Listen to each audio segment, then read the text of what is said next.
Hi, everyone. Officially, I'm Alex Nottingham, founder of All-Star Dental Academy, and welcome to Hope in Crisis, a three-part webinar series where we explore dental practice management, HR, technology issues to navigate the COVID-19 crisis. On this webinar, we're discussing HR and employment issues. The next webinar, we will build on our HR discussions and add practical practice management steps to help your business and employees not just get through the crisis, but thrive on the other end. We will have our head instructor, as always, Larry Gazzardo with me. That's tomorrow, same time. And the day after that, same time, in our third webinar, we're going to have and explore technological issues and resources taught by none other than the digital dentist, Dr. Lauren Levine. And for today, please welcome our special guest, Adrienne Twigg. Adrienne is an HR and employment compliance consultant and co-owner of Bent Ericksen Associates. She provides educational programs, training, and human resource services, and speaks to dental professionals across the country. With her HR expertise and experience, coupled with a background, is very interesting, of managing a large dental group practice for 17 years.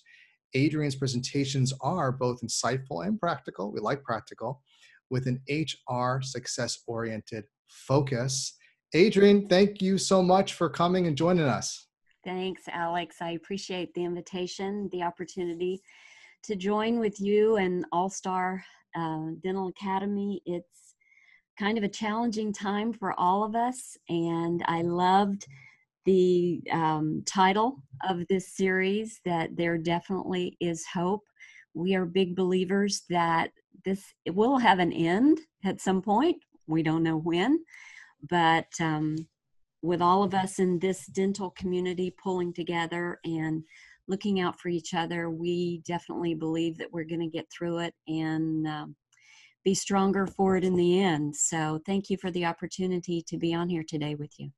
Thank you. And I also want to acknowledge officially, we have Robin Reese on the call as well. She's a Bent Ericksen consultant. She's also our VP of coaching, and she, we love Bent Ericksen. We've been working with you guys for many, many years, and we have one of your own as part of our company. So we're so grateful to have that. And certainly it's been, usually HR has been like the ugly stepchild nobody wants to deal with, and, oh, don't worry about it, we'll just get our manuals. But now, I mean, HR specialists, you guys are gold, and it's so, so important.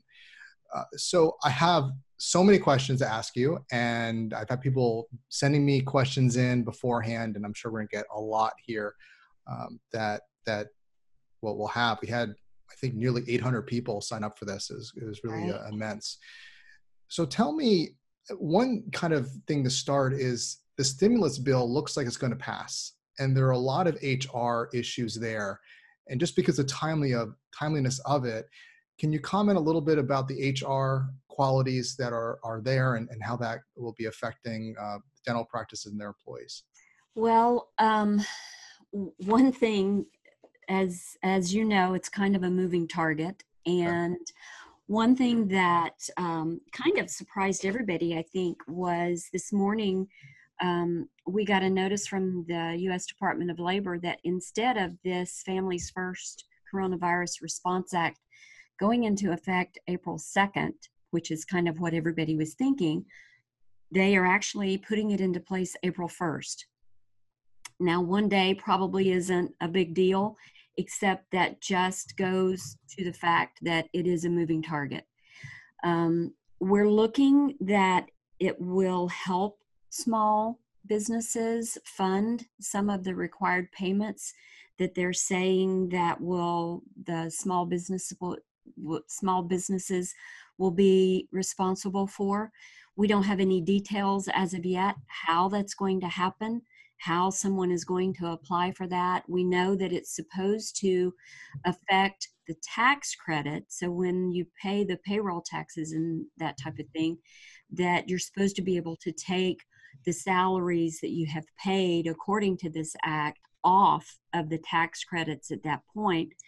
But we don't have any specifics. They haven't, other than given us generalities, which I think is a little maddening to everybody, because in this profession, we want to know. We want Right. answers. Specifics. Yeah. So we are just continuing to stay in tune and stay apprised as much as we can with the Department of Labor and all of the updates and the alerts that they're giving us. So it's kind of a moving target. So I'll start getting more in the weeds as we go along, but I kind of want to address some of the big charge issues that we're hearing a lot about. So I guess going step by step, one of the things is, so practices are being mandated to close in many cases, and some open for emergencies. And what that does certainly is a huge cash flow issue. And there are things that dentists are looking into, SBA loans and whatnot, and certain government assistance. There are ways of postponing mortgages and leases, and so that's a whole other issue. But the big issue is the HR front. How do we deal with the employees? Because number one, employees are a big portion of the balance sheet, of the investment, we'll call it, in the business. And dentists love their employees, they're family, and and they're in kind of a very terrible situation, and so tell us a little bit about, the big question is this idea of termination versus furlough, how the benefits play out, what should a dentist be thinking or doing, in this kind of situation? Yeah, that's a great question, and one that we're getting quite frequently. Our advice has been that you furlough those employees or you lay them off, whichever term you want to use. It's kind of one and the same. And that you're not terminating anyone at this point. One of the things that kind of comes along with terminating an employee is that for them to be able to collect unemployment, one of those stipulations is they have to be actively looking for work. Now, we're all believing that we're going to be able to ramp back up once we get through the critical mass of all of this. You don't want to fire your employees. You want to hold on to them and to protect them as much as you can. So we are not advising terminations. We're advising furloughs or laying them off. They in turn turn around and apply to unemployment for the benefits that they may be eligible for. And those benefits are going to be decided by the unemployment office in each state. None of these states are the same. They vary from state to state. So the unemployment office there will determine what their eligibility is and what their benefit package will look like. So we're just advising, as soon as those team members can, to go ahead and have them apply for unemployment. We have a lot of offices that are still open, seeing emergency patients, so they need some team members there with them. So they're asking, well, what do we do if we're calling some of our clinical team back in, or even if we had part of the admin team answering phone, processing payments as they come in, doing any of that. One thing that is very important is that you are very clear with your employees that if you call them back in to do work on those emergency patients or to do any other work, that when they apply to unemployment and they need to do it on a weekly basis, they have to go online and refile week after week, Okay. that they are very accurate in disclosing if they have received any compensation from you. Everything that the dentist, the owner, pays is going to go on their W-2 form, so you don't want to have any discrepancies there. So it's really important that the team member discloses if they have had any compensation during the previous week. And then once again, the unemployment office will apply whatever magic formula they have to what that unemployment compensation will be for that employee for the following week. But there again, that's done on a weekly basis. So there may be some weeks that they don't perform any work. And so then that's what they report. But it's really important that they are very accurate on what they're reporting to the unemployment office. Yeah, by the way, I have Robin and some of our coaches on as panelists, just to their responding. There's a lot of questions that come in. Thank you, Robin, for responding, giving some feedback. I know there was a question about Canada, other states, and obviously you have to take consideration that state and that country's law, and how that's moving. So there, with respect, so I like what you're saying that yes, it's layoff or whatever. I kind of, these are unprecedented times that I offer, and Larry Gazzardo also agrees with this certainly, is how we word it for two situations. There's a legal side and there's also the human element in our team. If I say I'm laying you guys off and you got to get unemployment, it's like I'm terminating you. Whether it has the same effect legally, that's hard to hear, and it hurts. It's scary, and it doesn't go to the when I was in law school, there's the idea of a substance over form.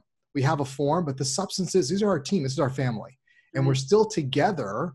We're just using what I like to call government assistance to help us. We pay taxes, we pay unemployment, we're getting that benefit back, like Social Security, like a benefit. So I would offer, you're shaking your head, yes, that we look at it from that perspective, from a team perspective. In terms of how you characterize it, does it matter? So A, do you agree with me in that the dentist should be looking at it as we're still a team, but then how should we characterize it? Yeah, I definitely agree that the dentist needs to be approaching this and communicating it to their team members that, hey, we're all in this together. And one thing that we are advising our clients is it's really important and it's critical at this point that the dentist stays in contact with their team. Even if it's just an email and they're saying, hey guys, I don't have any further information right now. I'm going to update you as soon as I do, but just wanted you to know I'm thinking of you, and whatever they need to say. And it is, I think I totally 100% agree with you. Your organization, as well as us here at Bent Ericksen and Associates, firmly believe that communication is a critical component to everything that we do. So the fact that the way the dentist and the owner is communicating with that team member, whether you choose to use, and when we are advising people, if you're going to do a layoff, we are advising them to make sure that they say this is a temporary layoff. This is not, anything permanent as far as they are concerned. There may be stages that they have to bring people back in once we start ramping back up, but the intention totally is that we are bringing everybody back, and this is just a temporary phase that we're going through. But yeah, I definitely agree that the way you communicate and the words that you use are critical to just kind of confirming and affirming that to your team that, yeah, we're working through this, and we're going to get back. I remember a statistic that I use, and I quote you guys in a lot of my webinars for many years, which is the cost of someone who you let go, not in this case scenario, or leaves, is 1 to 3 times their salary.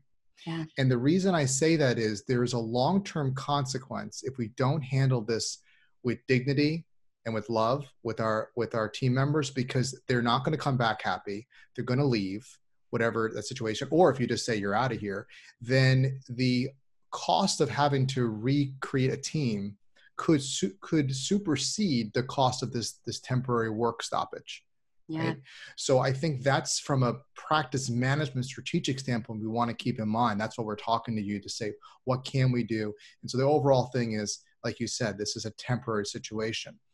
Some dentists say to me, and even my friends outside of dentistry are like, and again, I'm a lawyer, and people, I don't care for lawyers that much. But the thing is, it's like, oh my goodness, if I say the wrong thing, if I write the wrong thing, if I whatever, I'm going to get sued. I'm going to be responsible for all the back pay. So like, how much leeway is it? Do you have to get them a formal letter? Do you have to say certain magic words, sprinkle some fairy dust? What is it that, Larry and Robin were saying to me, like, it's sometimes just as simple as you go to the Department of Labor or whatever, you fill out the form. Like how complicated, what do we have to look out for? What do we have to do to be able to begin this process? Well, are you talking about begin the process from the employer or from I team would say member? both situations, because like you said, you make a really good point. If they are getting government assistance, unemployment, and they're being compensated as well by the dentist, both of them have to report that to the employment office, the unemployment office, right? So I guess I'm in a situation, I'm a dentist. What's my process? I realize we might be closed for an indefinite period of time. What's my process for my team? So we agree we're going to say nice things, we're together, but I guess what are some words we have to say? What are some things that have to be written to make sure it's clear and we're protected? Because a lot of dentists are afraid, I don't want to get a lawsuit later because I Sure. didn't do it right. Yeah. Well, for one thing, we are hoping and believing that there's going to be some leniency applied to this situation because it is a pandemic. It is, some states are being declared emergency disaster relief has been declared for them.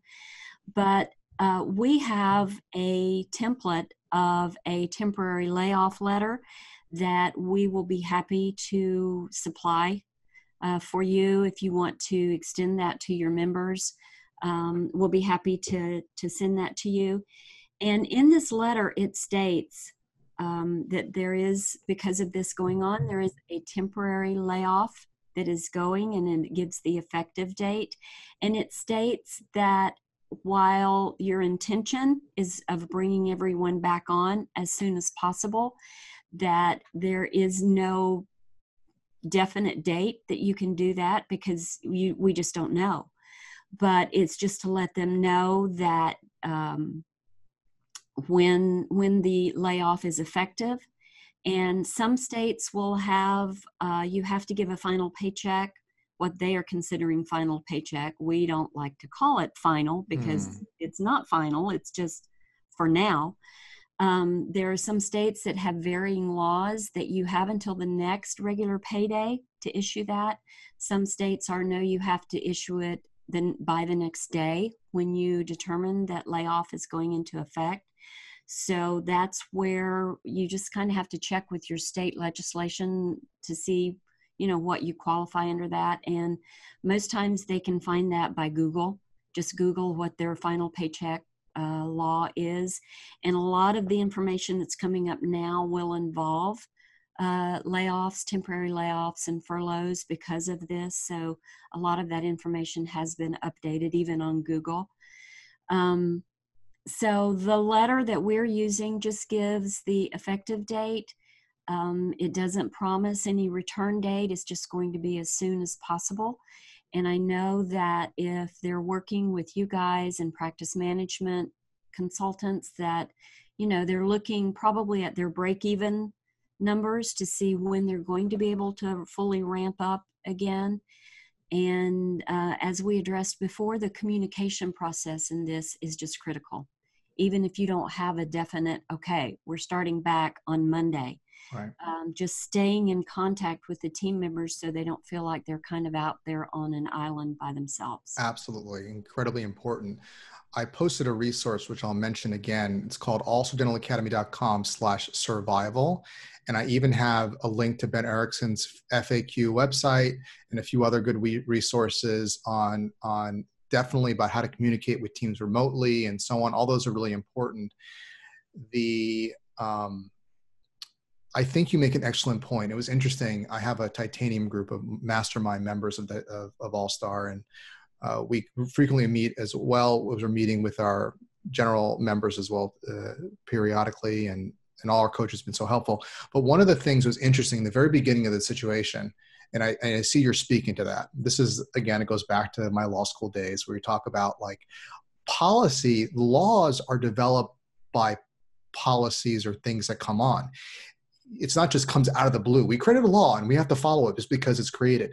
It's from public policy. There's a reason. So we always use what's called a reasonable person standard. What would a reasonable person do in a time of crisis, right? So in this situation, it's highly unlikely, and you're speaking to that the government or the law, there's going to allow lawsuits because you didn't word it this way. Okay. If you were grossly negligent or reckless, that will be a problem. But if you acted in what's called good faith, and you said, look, here's what we're doing, and you want to say we're going to use government assistance, it's going to be a temporary work stoppage, which is a word that Larry used, or temporary layoff, whatever, those are fine. You fill out the forms, you get the government assistance, you report. If you're giving additional money, you report it, no issue. And I think that sometimes there are other organizations that I've heard some complaints about that are kind of like rattling the saber. You have to say it this way. If you don't, you're going to, and that's right. And that's what I like hearing from you is like, this is how, otherwise I'll tell you, the legal system will be very, very wealthy. Yeah. Unnecessarily wealthy. So, okay, that's reassuring to know, because like you said, it's a moving target. Nobody really can answer what it's going to be. So you just act in good faith. Yeah. And I want to add something to that from past experience, some things that we have found when there have been specific wage and hour violations in a practice, and maybe something has happened and that doctor has been called up before the labor board or worse in some type of lawsuit and they've had to go to court. If during that period of time, once the infraction has been discovered, let's say it's a wage and hour issue where someone has not been properly compensated for overtime, and that is discovered, and it was really, truly a mistake by the doctor or by the person that did payroll or whatever, and then they have tried to correct that, and they've gone back and put into place a repayment, and or maybe it's an OSHA violation, and they've gone in and they've made the adjustments and things that they had to do. When it comes time for that doctor to kind of face up to whatever it is, whether it's the labor board or a lawsuit, if they can prove that in good faith, again, they have gone back and tried to correct that and put things into place to, make good on all of those things that they were supposed to do. Many, many times, whether it's the labor board or a judge, will grant them some leniency because they have seen there was good faith effort by the practice to make right whatever was wrong. So I'm just carrying that thought over to, in this ridiculously crazy time, that there's going to be some leniency afforded too. And to your point, they're not going to go out and be crazy and just, do things that they know going in aren't right. But, if they're acting in good faith and trying to do the best that they can, I really do think things are going to be okay. That's wonderful. And by the way, everybody, I'm getting so many questions, a lot of people here. I'm looking at them. I have people submitted before. I want to thank Robin Reese and Eric Vickery. They are manning the panel, the Q&A. So everybody, if you have a question, I'm looking at the questions and I will kind of collate them and ask Adrienne, but there's so many we're not going to get to. So ask it in the chat, and Eric and Robin are helping. Robin's so sweet. She's like, I don't want to step on Adrienne's toes. I'm like, yeah, but Adrienne, there's no way. She doesn't have 10 hours to answer all these questions. So they are typing so fast, their little fingers are going to hurt. So thank you, coaches, for helping so much with them. Anytime this is by no means, I've got all the answers. Anytime they want to jump in, that's fabulous. It'll just help because we're getting all these things. So yes, there's a Q&A section. Ask your question in the chat so my team can help at least get along. And I'm going to try to ask as many of the ones that are repeated. One thing that came up with a client I spoke to today and a few times is, and I'm jumping around a little bit, so bear with me, and I'll come back. I like structure too, is the idea of benefits, that if they're getting unemployment, can they still get the benefits, health insurance benefits from their employer? How does that work? Well, that is a really interesting question as well. There isn't a really tried and true answer to that, because it's going to go back. It's got to be referred back to the insurance carrier. Everybody's policy is different. They may qualify and to be able to have a health continuation, or they may have to be kicked over into COBRA. And it really depends on the policy structure, because the policy, the insurance carrier is the one that determines what an eligible employee is. Some of them may say, no, if you're laid off, you're not really an employee, where some of them may have a grace period that, you know, they'll still cover them or allow them to be covered for a specific period of time. So it's really going to be a matter that the dentist, the owner, has to contact their insurance carrier to see what their specific policy allows. It was interesting. I was listening to CNN. I was working out today. Why not work out to CNN? It's so positive, right? Okay. But I couldn't think of any music to listen to, so I might as well. And so Chuck Schumer came on talking about the legislation, which I don't know if it's officially passed, but they're at the end of it.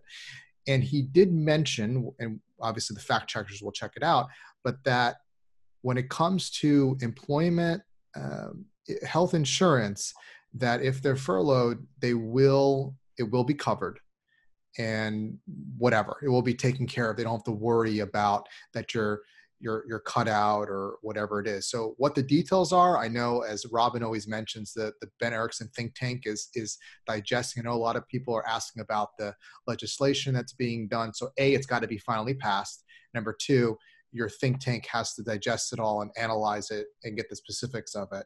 But again, this goes back to your overall message, because we get caught up in the details, that the government, the policymakers, the HR thinkers, everybody, the goal is to have an economy that's stable. And so allowing everybody to be thrown off their health insurance plan, people not getting compensation, is going to lead to a Great Depression. They're not going to allow that. And they've talked about that, right? So yeah. The policy is providing that you will have, from what I'm hearing from most people, nearly full benefit. And that if the employer can, which we can talk a little about, they can provide some compensation for some temporary work that's being done, virtual work, or even different capacity training, which we can talk a little bit about, that could adjust the unemployment. Mm-hmm. Okay, so let me actually swing over to that. So, all right, so we got the paperwork done. We said it the best way we could. My team is on go. I had some great dentists I've been speaking to. Like, I'm going to have my team. I'm paying them for the day, and we are going to spend 8 hours on the computer getting these forms filled out together. So sweet. So they're getting the forms filled out, and so that's in the process. Now, dentists then they still have some operations. There's emergencies that go on. There's patients we have to call. They also, a lot of them will say, listen, we can do more training. And for the all-star students, like, this is a great time for all-star training, MBA training. They're doing it. We're not doing 20, we're doing hours. So that's the situation. But there's this concept I was being educated about different capacity rate that you can pay for online training, sure, for meetings. And then if they need to do their general capacity, which is if they're clinical or if they're answering the phone, that's different. Can you tell me a little bit about that and how we can employ our team with those things? Yeah, it is called a different capacity work rate. And if you have, say, for example, you have a hygienist and I'm just pulling a number out of the air, that you're paying $45 an hour when she is providing care. She is a provider of care. She's seeing patients as a hygienist. So, and this is not only just for this period of time, but it's at any time that you have people attending CE courses, you have lunch and learns, you have staff meetings, you have outside events. You can offer them what is called a different capacity work rate. So instead of paying a hygienist $45 to sit through a CE event, perhaps you pay him or her $20 an hour. Instead of paying your front desk, if you pay them maybe $20 an hour to sit through a CE, maybe you pay them $15 an hour. There is no set scale that you have to abide by. It just has to be established before the event occurs. You can't send someone to a CE training on Friday and then come in Monday and say, oh, by the way, that 8 hours, I'm not paying you 45, I'm paying you 20. So it has to be established beforehand. We have a form that our clients use for the different capacity work rate. We are big proponents of documentation, that everything needs to be documented so you're not under any misunderstanding, that everybody's very clear on it. So you and the employee come to an agreement about what the rate will be. You sign off on it saying that it is for all CE events, it is for this particular time, that maybe you have the reduction of hours in place. You're just very specific on what the rate is and when it's effective and what it's going to cover. But you definitely can put something like that into place. It will hopefully help the practice to be able to tolerate some of these things, and at the same time be giving in some type of income to the team. So yeah, different capacity work rate is definitely something that can be utilized. Because one of the things that a few of my members mentioned, which are really good insights, is that the government assistance, it may take time to get enrolled because of the backlog, and it may take time to get the checks out. Mm-hmm. And if there's a delay, which government is known for delay, most big bureaucracies and even corporate bureaucracies are slow because they're big and there's a huge demand for it, that by paying them different capacity, or even if they're doing their general capacity, answering phones, which we could do, calling patients, rescheduling, we talk about that in our program, as well, whatever that might be, that will be paid their general rate for that position. Mm-hmm. What I hear you saying, if there's ever a change to anybody's wage, it needs to be in writing and notified beforehand, and you can pay everybody a standard rate if you want for a different capacity, being, let's say, learning or training. But if it gets into patient-facing roles or into their general work capacity, that has to be paid their normal wage. Yeah, that's right. And that's right. That's why job descriptions are so critical, because they need to know what their job is. And if you're asking them to do something outside of that job description for a situation like this, I'm not talking about on a normal day before this hit, but maybe on a normal day, you've got a clinical person that's walking by the front desk and everybody's tied up, the phones are ringing off the hook, and the hygienist steps over and helps answer a phone. That doesn't mean they have to be paid a different rate. We're talking about an ongoing in general. Exactly. So we've had a lot of questions in the past about, well, if I'm going to establish a different capacity work rate, how do I do that in a manner that's fair? If you have a difference in levels, salary grades, if you're having a hygienist go, if you're saying, okay, everybody, instead of paying your normal rate for this training, I'm going to pay everybody $20 an hour. Well, for a hygienist, she may take a big hit to her salary, but you might have somebody on the front desk that may be a $2 an hour rate for them. So what we're saying is maybe do a percentage so that everybody takes the same amount of reduction, but it's clean across the board. So you don't have to worry about, oh, this person makes $45, this person makes $20, so how do I adjust that? Do a percentage across the board, and then you don't have to worry about any issues. So you can do a percentage across the board or a fixed rate, whichever you choose. But and you have to know your team. Some team members, like, whatever it is, we're together. Someone's like, hey, I'm a $50 employee, so that's okay. Everybody's different, and I've had some dentists report to me, their team's like, what are you giving me? And others are like, listen, I know we're not getting paid, and whatever you need, we can help you. We love you too. So everybody's different. Yeah. Okay. So we have different capacity. We talked about that. Now, another interesting point that came up to me today is, okay, so let's say we're going to use a furlough kind of, I don't know if there's much of the question, is there really much of a difference between the wording, or it still has the same effect? Yeah, it still has the same effect. I know that a lot of people want to use furlough because it doesn't sound as harsh as Yeah, a layoff.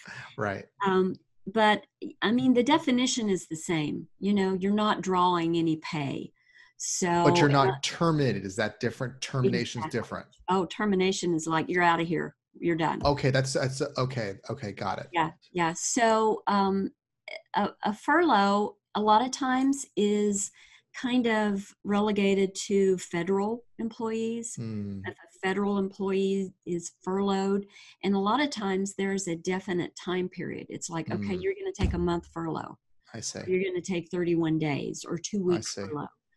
And a layoff, temporary layoff, you don't know.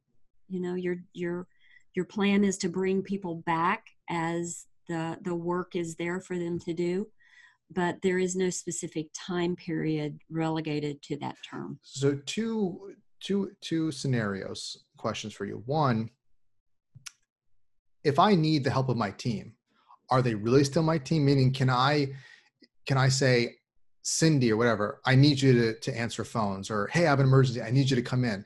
Like, is there still this employer relationship where they're my team and I have some level of, I don't say control, but influence over them? Because if I have a teammate, I say, I need you at 8 o'clock, I need you to do something. Like, if and you did mention in your website too that obviously if the work environment is not safe, if they're afraid that they'll come in and get a virus, you can't force that. They may have to volunteer for that. But if I want to have a team meeting, if I want them to do training, can I mandate this, or they can say, I don't want to do anything?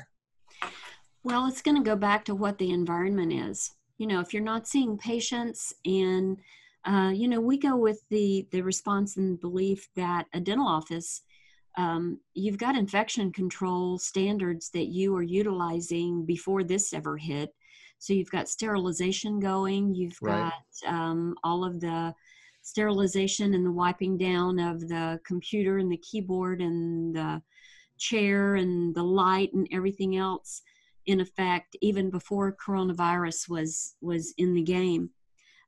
If you are supplying a sterile workplace and you want to have a team meeting and you are asking them to come in under the auspices that you are paying them I to see. come in, yeah, and some of that, quite frankly, Alex, is going to go back to the culture of the organization. I see. Do you have a team that is all in and I see. they're going to do whatever?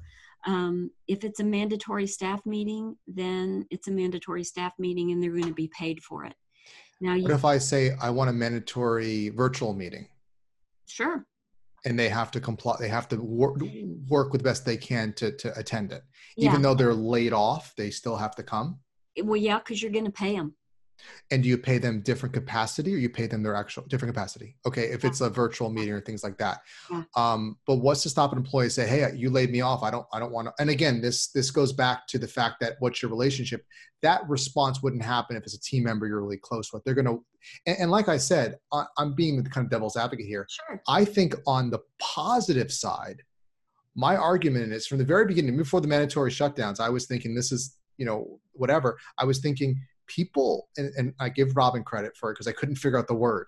It's purpose. People get purpose from their work. And it's not just the money, but it's a humane, loving thing. If you can give them things to do, give them some videos to watch, some training, work on job descriptions, work at Bent Ericksen, do these things, to keep busy that will pay off later, because not just the money, but it's something to do. You're stuck at home all day, cabin fever. Yeah. Especially for practices that have the ability for their admin people to remote in, what a Yes. perfect opportunity to go through those your software. If you've got patients that you haven't seen in 2 years, 3 years, are they still patients? Do they still live there? Do they need to be deactivated? Do they need to be put through your system now to be called to find out, what's going on? If you haven't seen them in 2 or 3 years, where are they with their professional cleanings? What's going on with all that? Right. That's a good So point. there's a ton of There's a things. lot of things that can be done. Yeah, remotely even. And Now, what I just want to note, tomorrow, the next webinar, I'm going to spend some time with Larry listing all these things we can do. And the third webinar with Lauren Levine, a big question is, how do I remote? What are ways to be secure? How do I protect HIPAA information? He's a pro at that. We'll spend some time with that. Yeah. So what I hear you saying is that, number one, you know your team, but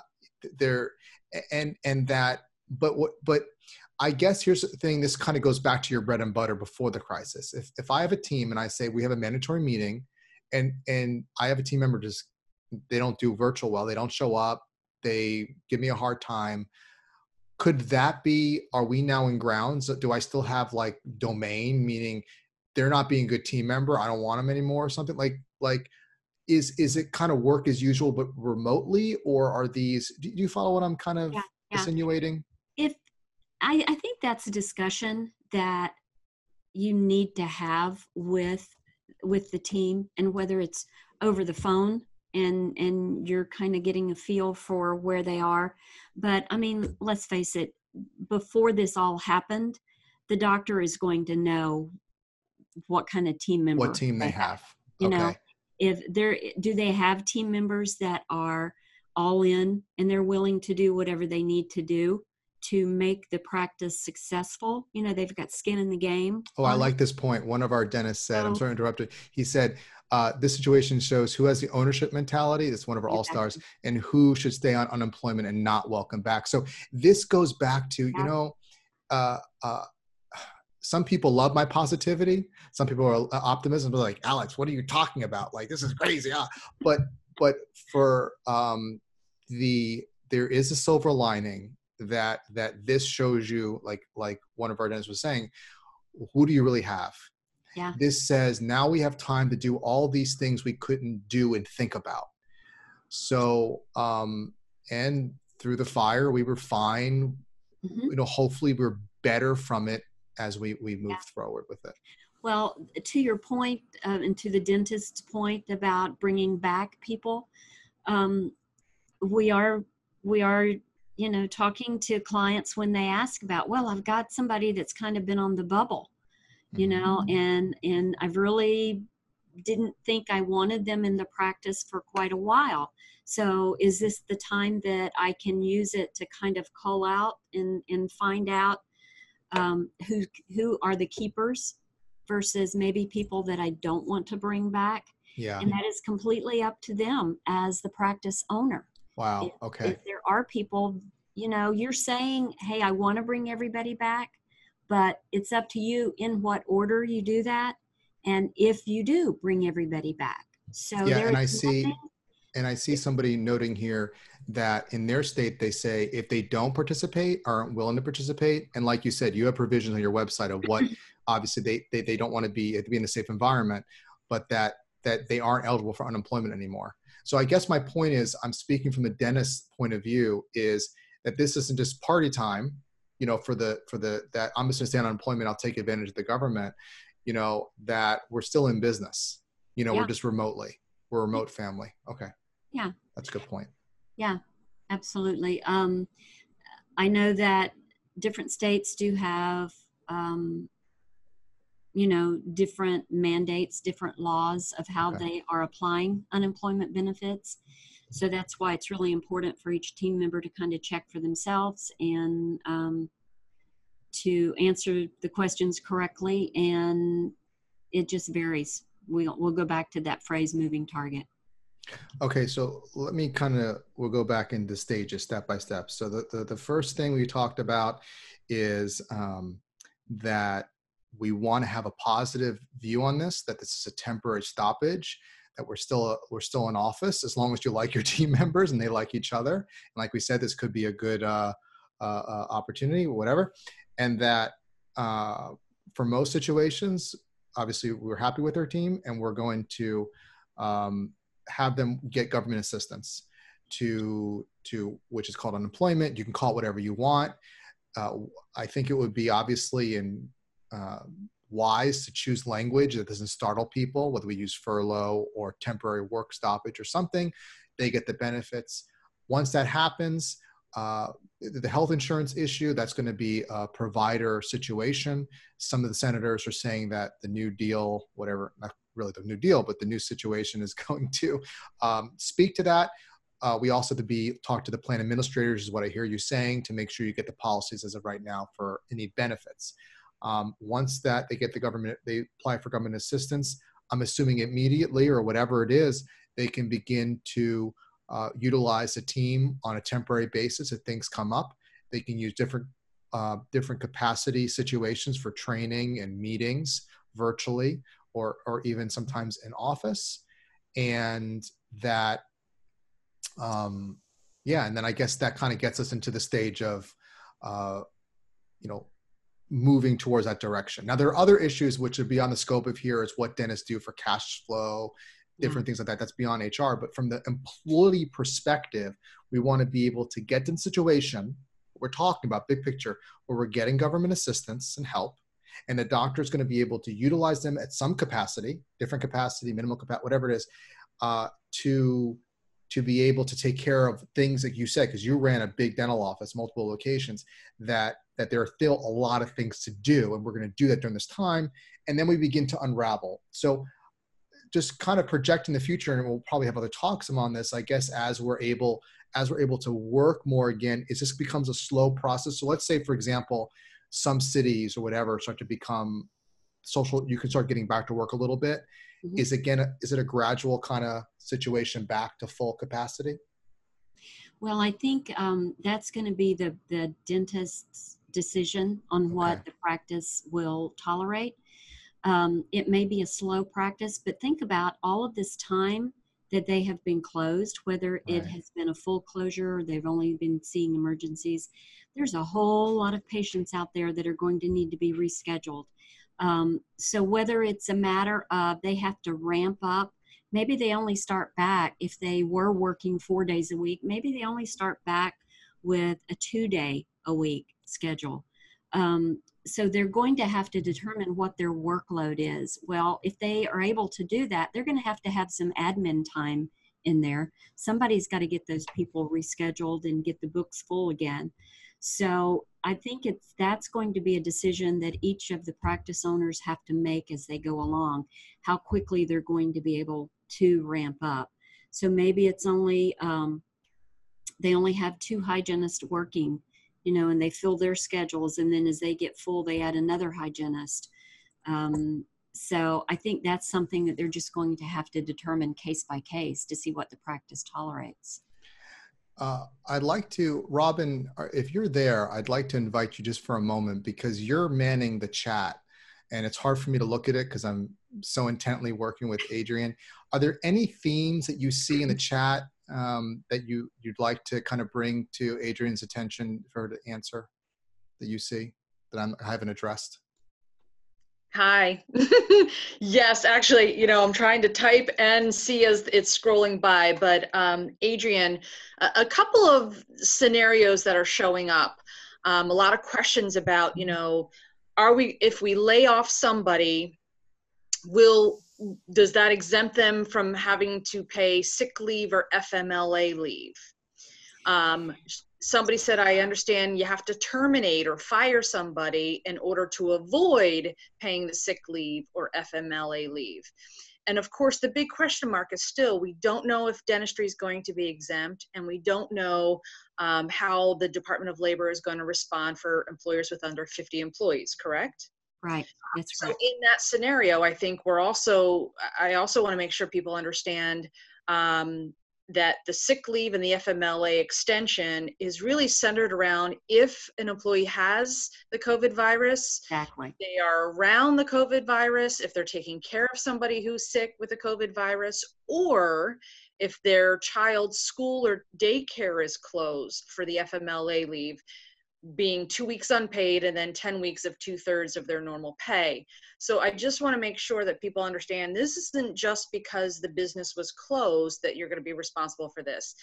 Employees would have to qualify for all of those special criteria in order for those acts and laws to really apply. So a lot of these questions, and I don't know because there's not a two-way conversation, what state they're in, or if what their employee is. So part of that was a statement and a comment, but now we're leading to the question, Adrienne, about, somebody who has an employee, a hygienist who's pregnant, and they're laid off, but they call this pregnant person back in to see help with a clinical patient, not hygiene, but help with a clinical patient. And she declines. She's and she's on unemployment. She can stay on unemployment and decline to come in, correct? Right, because she would really fall into one of those high-risk categories, because you cannot guarantee her 100% that patient that she would be helping with is not a risk. So Right. especially with anybody that falls into those high-risk categories, well, you can't force anyone to come in if they feel that there is a risk, in which right now, certainly, we can't be 100% sure of anyone that there's not a risk. So you could not force anyone to come in and to work in the office. And that doesn't disqualify her, because there are still, employment law in general still applies. We're not, throwing that out the window either. Right. So she is in a protected class. She is one of the high risk COVID-19 people. Now, if you have work for somebody to do, like you mentioned just earlier, having administrative work to do, people calling patients to build up that schedule for when the office is returning to normal. Now, if you call somebody in, they say, yeah, no, I'd rather just stay on unemployment. They're healthy, they're not high risk, they're able to do it. They could even do it from home and not even come into the office. Now, if they refuse to do the work, what would your advice be on that? Well, that's going to go back to what Alex was, and we were talking about. Okay, maybe you need to reevaluate your team. If they are, they have the ability to come in or to work from home, and they're choosing not to, what's the impetus behind that? Are they just choosing not to because they just want to collect unemployment and not have to do anything? That would be a question that I would go back and kind of reassess my team and what's going on in there. I think they have to answer the question, have they been offered work? And it's going to become an ethical thing for them if they're saying, no, they haven't been, but you have offered them. And there's not anything, I think, as an employer that you can do to affect that, other than you just keep that in mind when you're assessing the team and you're bringing people back on. If you've offered work for able-bodied people to do and they've declined it, but yet you've got somebody else that would jump at the chance to come back, then I think you just have to evaluate that. And I think that would also bring up the question of whether or not that person would still be eligible for unemployment, correct? If you had work for them to do, they refuse it? Well, and that goes back to them answering the questions on unemployment when they have to file every week. Gotcha. And as the employer, there's not really anything that you can do to say, oh, no, I offered them work and they turned it down. So I think it really becomes an ethical dilemma that I don't know that we really have an answer for, unfortunately. Yeah. I'm trying to think of other ones that were, again, there was a lot of question about, the difference between layoff and furlough. And like you, I've heard furlough has been associated with federal employees. It's temporary. Same thing with the laid off being temporary. It's just kind of you say tomato, I say tomato. Right.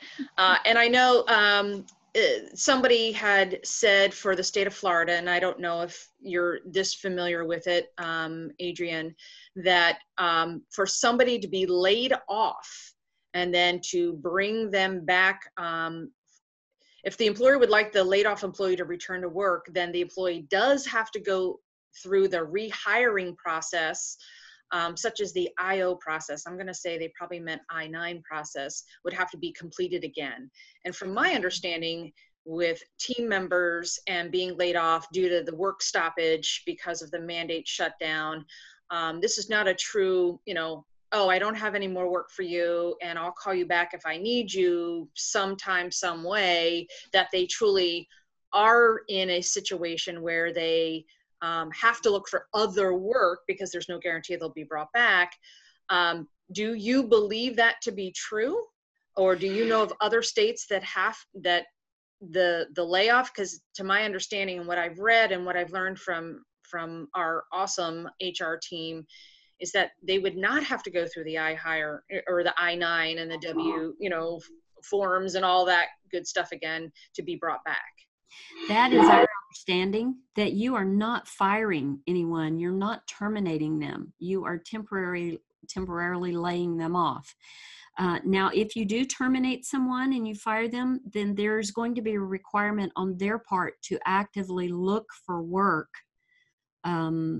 during this period of time for them to get unemployment benefits. That's not our understanding if it's a layoff situation, because you are planning to bring them back once there's work to be done. So, and you just made a very good distinction that this is a layoff for the COVID-19 response crisis. This is not a typical, 3 months ago, if you were laid off, you had to look for work. You had to provide, employers that you applied to. You had to show that you made an effort to get employment.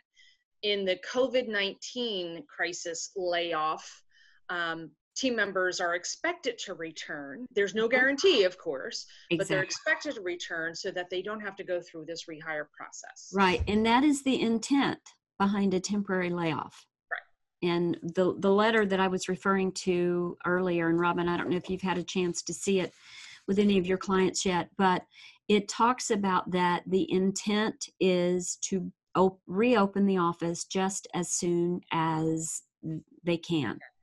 But there is no specific time because no one knows. But with a temporary layoff, that is the intention and the impetus behind it, is we are going to reopen at some point. Great. That's beautiful. By the way, somebody commented in the background, they love your sign, "Spare me the drama." And I have to tell you, Alex, I got that. One of the doctors that I worked for in my previous life bought that for me because, we had a staff of 35 or 40 people. So there was a lot of drama here and there. So he just thought that was a crack up. So well, you and Robin are built like the same cloth. You're very professional, very kind, very methodical, no drama. Like Robin handles all the therapy in her company. Anybody has a problem, she's our therapist. She handles it great. And does it so delightfully. I have to tell you right now, Robin is one of a kind. And I think that we are both very fortunate to be able to use her and have her as team members. And we're happy to share her, but you can't have her all the time. Well, I was going to say, stop saying so many nice things about her because mine. Okay. So thanks, guys. Yes. Thank you. I'm getting jealous here. So anyway, so the and I think that's a good point, what Dasan even points out, because I know with HR and it is, and a lot of things we talk about and you teach, you got to be so specific with what you say and do. You can't say that, you can't do that. And that's right in normal circumstances. If you get sued in HR, you're going to lose, most likely in the dental field. I get that in most scenarios. This is a whole different situation that really, we don't want to add. What I'm hearing from you a lot, from both of you, is you don't want to add unnecessary drama, unnecessary fear, because this is not a choice. This is a crisis. It's like 9/11. Your building just got bombed. Okay, well, I have to worry about filling a form out. I didn't do it right. Seriously? So I think, look, dentists are very nervous in general. They're very caring. My dad's one. I know everything is, and that's okay. We love them. Is that I think that's kind of what I hear the theme, not just what you were saying in policy, which is really helpful in the points, but just that kind of, again, hope, that reassurance. Again, everybody listen, Adrienne, co-owner of Bent Ericksen, this is one of the top HR firms in dentistry. Okay. They've been around from the beginning. Okay. Phenomenal. And they're telling you it's okay. Don't get too hung up with the specifics. You do what we talked about, the steps, the government assistance, you work with your team, and you do the best that you can, and you'll be in a safe place, and document everything. Okay. Because of And see, course, doctors don't have any reason now to say, oh, I didn't have time. that's right. You have time to documentation. document. That's right. You have time to document, and you have time to be a good person and be reasonable, and look for again, take care of your team. And like we're hearing from the message board, we'll see you'll have the good ones will shine, and the ones you may not want will go. So I think that's important, because there's so many things that I have procedures here. What about this? What about that? You can get those minutiae, but it's almost like that analogy. You don't want to lose the branches from the tree. We're so close. You're not seeing the big picture here, everybody. Yeah. And like Adrienne was alluding to, is that now is a great time. Okay, it is what it is. What do we do, with the situation? Is that now's a time where you can make sure you have clear job descriptions, your protocols. I know Bent Ericksen's got amazing manuals that all of you should have, and a lot of clients have that. They're probably super backlogged in doing it, but now's a good time to be, if they do have the time, to meet with them about getting some of your policies set up, so when you come back, those are in place. Okay, obviously, and I know I don't want to say this is a shameless plug, but it's appropriate. All-Stars virtual training. Now's a good time to do these things. All the things that we know we didn't have time to do, we can do.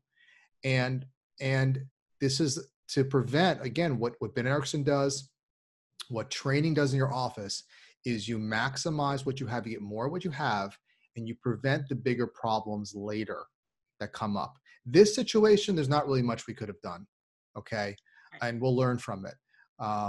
It's a humanitarian thing, but from a business perspective, there are things that we can do.